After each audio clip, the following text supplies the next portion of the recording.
I didn't go to therapy until I was going through a divorce. And then I was like, okay, I really need to talk to somebody. No matter whether you want to be married or don't want to be married, like a marriage is just like a death. And it's really, really painful for everybody involved.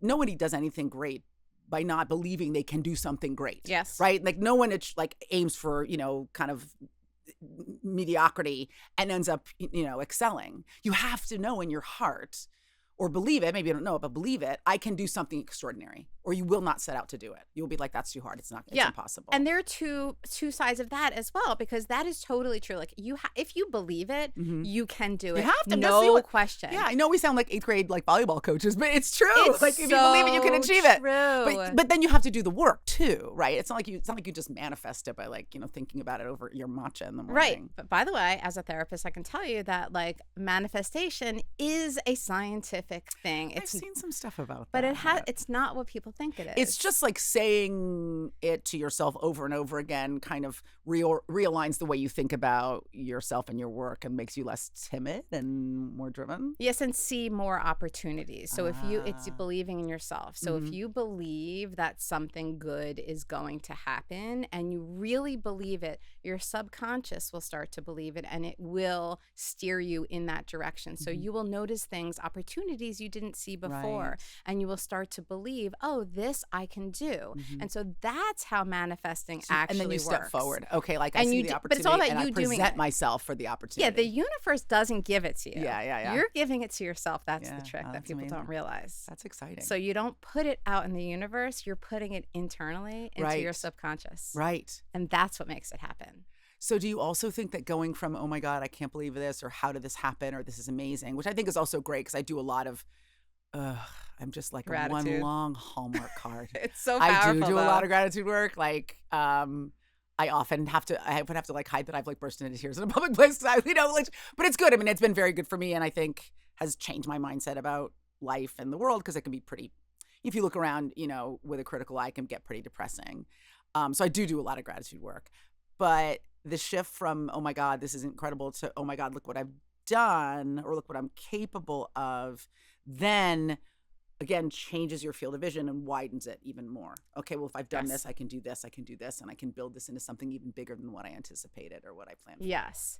And the interesting thing about that is I don't feel like I started out believing that I could do this. Right. That's the tricky part of it. Like, how did that happen then? Yeah. So, but it happened because internally I must have in some sense believed it or just wanted it. I talk a lot about this because like I'm not at all where I thought I would be doing now, and have achieved much more than I set out or planned or thought for myself. And that's not like a humble brag. It's just I'm in a totally different place than I had believed that I would be at this age. And I always talk about, to me, it's like this asymmetric growth of experience and expectation. So you try something, with just the main framework of like, I don't want to die without having tried this thing that I've been pining for, right? Like I have that was always, I had like a deathbed test for everything. Well, on my deathbed, I regret not trying this. So I just, even if it doesn't go my way, I'm going to try it. If it fails, at least I won't be pining for this thing. I did it. It didn't work. You try it. It's exciting, or it's energizing. It awakens something in you. You go, oh, wait, well, okay, well, what if I try this? And so that, even though these things weren't planned for, they weren't on your bucket list or your 5-year plan or whatever, you test yourself, you gain new skills, and that opens up new expectations and opportunities. And you perceive new opportunities that you didn't perceive before, because you see that, well, now that I've got this skill set or this fearlessness or this exposure to something new, it's now there's a door beyond this room that I didn't see before. So then, it's not on that linear, like step A, step B, partner by 30. Yes. But, you try this other thing and you're like, oh my God, I didn't know I was going to love this as much. And because I love it as much, be as good at it. And so then now maybe I should try this other thing as well. So then you wake up one day and you've got this massive show that you didn't plan for yourself. So maybe you didn't believe this, but you believe in your ability. And also, I think personally, in your ability to learn, because I feel like that's my fundamental, like my core sense of self is just I know that I can learn new things. And I think most people either think they can't learn anything new, or are afraid to do it, or just think it's going to be too hard. Because sometimes it's just really hard and really frustrating. And people get to a place in their life where they're like, I'm good at what I'm good at, and now it's time to cruise. Yes. Yeah. Yes. And that's also, so I'm all about learning too. And yes, and I want to. If I'm not learning, I'm bored to I'm tears. dead. I'm dead. Like that's the end of the road for me. The If end I'm of not the learning road something and new. like so depressing. Mm-hmm. Right? But Imagine getting to a point where you're like, that's it. no. I've done everything I'm going to do. I've learned everything I'm going to learn. I'm just going to kick back on the couch. See, I think that you and I have that naturally. Mm-hmm. Probably. Because you probably were always like this. Am I right? I was always a really bookish kid, but I was also an outsider. So like learning and reading was like my outlet because I wasn't really social. My mom would drop me at the library on Saturday, like when it opened. And then I would stay there until the movie theater opened. And then I would go around the corner of the movie theater. And then I would stay there until like dinner time. So it was just like me entertaining myself, me, lack of better phrasing, playing with myself. But like, in that kind of deep dive of like, well, what can I do today? What can I learn today? Because it wasn't homework. I was looking at like pathology books. I was looking at like homunculi and tumors and stuff like that. Whatever an 8-year-old wants to look at in a library when they're on their own. There's plenty. There's a lot of cool stuff in the library, kids. Like there's a lot of awesome shit. And then go to the movie theater and like, just look at all the movies. Just that wide open, and now everything's so curated for kids, it's soccer here and blah, blah, blah. But I just got like free play. Mm-hmm. And because I did, this is before play dates. This is before structured parenting. You were just like, please, kid, leave me alone. And don't set anything on fire. 70s. Yeah, hello, yeah, exactly. Yeah. We're the last generation to have grown up. Oh my like God, that. key, like, it's so funny now that latchkey kid is like a negative term, but I was like, that Good was thing. just, but that's part of what. Yeah. Yeah. And then you were just self-determining. You're like, I'm going to figure out what I like. I'm going to figure out what I'm capable of. I've got to fill my time.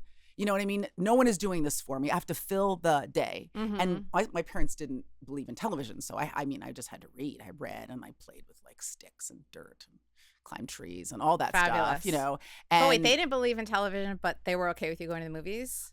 Movies were okay. Movies were okay. Yeah. TV felt like boob tube. like the boob tube video back idiot then. box. Yeah. But films felt more, right.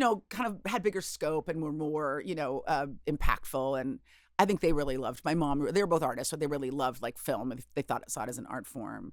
But it was also like the whole thing about it being a latchkey kid was it wasn't just that you had to like take care of yourself. Like you were required to figure out how to accomplish your required goals. Like you had responsibilities. Like I'm not going to come. The house better be clean and your homework better be done. And I'm not going to check in on you. I'm going to come back and it's going to be done.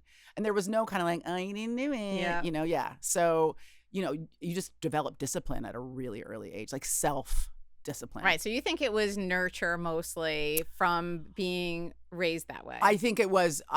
My parents are both quite intellectual, and my mom is like, we're both big thinkers, and I think that was just expected of you. Do you know what I mean? So I don't think there was an alternative, really. So your parents were what did your parents do? So my mom had an MFA, and I think they both wanted to be artists. She's a painter. They had kids, so no. And my dad was a photographer. My dad is like super. I'm making up a word, everybody. I was going to say he's a cynicist. No, I'm making it up, but I'm not going to get to the end of it. Synthesist. That's not a word. He's really good at synthesizing. Like he's a person who can draw synthesizer. I want to synthesist. Yeah. Oh yeah, but that's how it would sound. That's how I wanted to sound. That's very good from the library upbringing that you had. You would think of that. Yes, I love it. By the way, just for the record, like I'm a big library person too, and I raised my kids at the library basically. That's so great. And they would all come out of the library with a stack of books this tall and read them all and come back, and the librarians loved us, of course, because there's so much there. Oh God, I always had like some random book that like I forgot to return, and my dad's like, I paid $27 in fines, and I was like, I have no idea where that book is. I remember returning some books in adulthood that I had like since I was a kid. But okay, back to the story about your dad. So he was just a guy who could like talk to various groups, connect them. He was really great at like connecting ideas, and they came up during the civil rights movement. So my mom was in the Student Nonviolent Coordinating Committee, and my dad was a photographer. So he shot SNCC, like talking to the Klan and all these incredible things. I mean, they were like really amazing, just activists and artists in the 70s. But then they had kids, so everybody got a job. Oh. Yeah. So then we became the project. The kids became the project. So that's like parenting also. So they started parenting. Yeah, they had before to. it became a verb. Yeah. And I think, but I definitely think that they were very much like, whatever you want to do, like you have to do it yourself. And I don't think parents do that anymore. I think parents are like, we're going to put you in these programs, put you in these classes, we're going to make these decisions for you. My parents were like, whatever you want to do, you have to figure it out on your own. And then you have to figure out how to do it on your own. And then you have to stick with it on your own. And so, like, I just remember I broke my arm at camp one year and in karate camp. And I'd ridden my bike to camp. And my dad's like, well, you got to ride it back home. And I was like, I have a broken arm. He's like, I don't know. You don't ride a bike with your arm. Okay, yes. And I mean, at the time, I'm sure I was deeply resentful, but now he was just like no one is going to save you. You have to save yourself. You know what I mean? Never drove me to a party. Never drove me to a friend's house. Like, if you want to go over there, you got to get on the bus. You got to do it on your own because I'm not going to be here. I'm not going to be here to take care of you. And if you want something, you have to figure out how to get it. Yes, to all that. I mean, breakthroughs in therapy are so great. I love therapy. I'm not in it right now, but I really do love it. And I love hearing when people have something transformational happen. What's something transformational your therapist helped you through? I love my therapist so much. I'll say her first name because, hi, Deborah. She was really non-judgmental therapist, which is what I really loved. And I'm not saying that therapists, I think they're all supposed to be non-judgmental. Yeah, we are. But when I went through my process of finding one, I interviewed a lot of people and I felt like some were not participating at all. They were just kind of staring at me. Yes. Some were, there was some disapprobation from some of them. And then I had one where I was like, these are all the things and I'm a bad person. And she's like, absolutely not. We're just going to figure out why you're doing them. And if you want to keep doing them, you can keep doing them. And if you don't want to keep doing them, we'll figure out how to not keep doing them. And she was just so engaged that you felt like you were talking to a friend. And, you know, she would say, and maybe you would say that a lot of therapies is you actually just talking to yourself, but you need someone who can help you like latch onto the things that are important and dig into the things that are important. And she just was, so what's one of the things that she helped me figure out? God, I haven't been in therapy in a little while. So I just have these very glowing memories about it. Like, I just remember like loving being in therapy and like, you know, sometimes you wouldn't want to go. You're like, oh, I don't want to go there. And then I would always come out of therapy like I had my own Beyonce hair when I'd be like, yeah. Yes, that's great. And also like the thing, like I've been trying to encourage some people in my like friend group to go to therapy, and I'm you know, I'm always like, they're like, oh, I don't want, it's going to bum me out. Or I'm like, you don't understand how quickly you can turn the ship if you have someone to talk to who you don't feel like you're burdening. Because the other thing is like, I don't want to burden you because you're my friend. I'm like, first of all, you can tell me anything. But also like, I had a friend I was talking to the other day and they were having some issues with their family. And they're like, I don't want to go to therapy. I'll just talk to you. I was like, well, first of all, I'm not I mean, listen, I talk a lot of shit and I read a lot of Wikipedia, but I'm not a therapist. I really am unqualified for this conversation. We talked for like a while and then I was like, oh, I get it. You need to set boundaries. I was like, if you'd gone to therapy, they would have told you this in the first 3 minutes. It took me 3 weeks to get here. That's right. That's right. You know? It can happen so quickly. I think that is a misconception is, oh, it's going to be so brutal and rough and I'm going to feel so bad. But like, no, actually, there are some moments, sure, that are painful, but that's how you get there. And they're like few and far between, honestly. And the transformation that can happen like instantaneously. Is wild. And then this friend, when I said, like, I think what you need to do is set some boundaries, not just for them, but for yourself. Like, you need to see what's happening, and then you need to tell yourself this isn't okay, and then you need to say it to them. And then they, like, that day they tried it, and they're like, this is going great. I was like, see, but if you've been in therapy, you would have got here such a long time ago. Right. I'm just your buddy. What the hell do I know? That's right, because that's what the therapist does. Like, my job is to see things that they don't see, and then help them see those things. And then when they see them, it's like, oh, and then the smallest little shifts will, and I like to say this, it can change the trajectory of your entire life. Your whole so life. It's like so worth it. And I wish that people understood that it's not just if you really hit rock bottom and you're really struggling and you need therapy. Like that's kind of the overall view people have. But it's like, if you want your life to be better, just go to therapy and plug in. Yes. And you can transform it. Yes. And to use an improv term. Yes. I love yes and. And I'm not an improver, but I love it too. Right? People are always trying to optimize for sleep, optimize for nutrition, change their workout plan, screw around with their face, try to find a perfect eye cream, whatever. Yep. Therapy is just optimizing for mental health.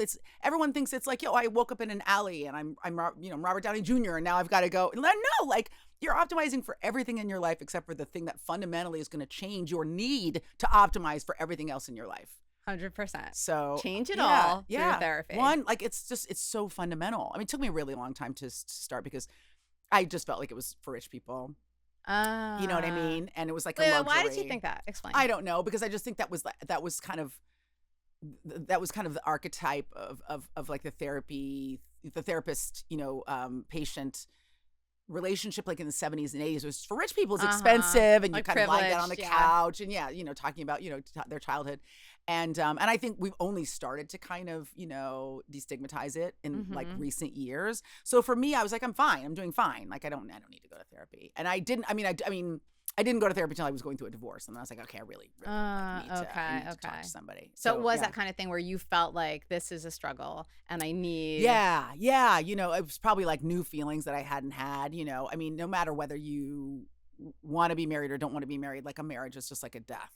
And it's really, really painful for everybody involved. And, and you kind of can't see a way through it. It feels very much like you're going to feel horrible for the rest of your life. So I think the big thing I was working on is like, am I going to feel this bad forever?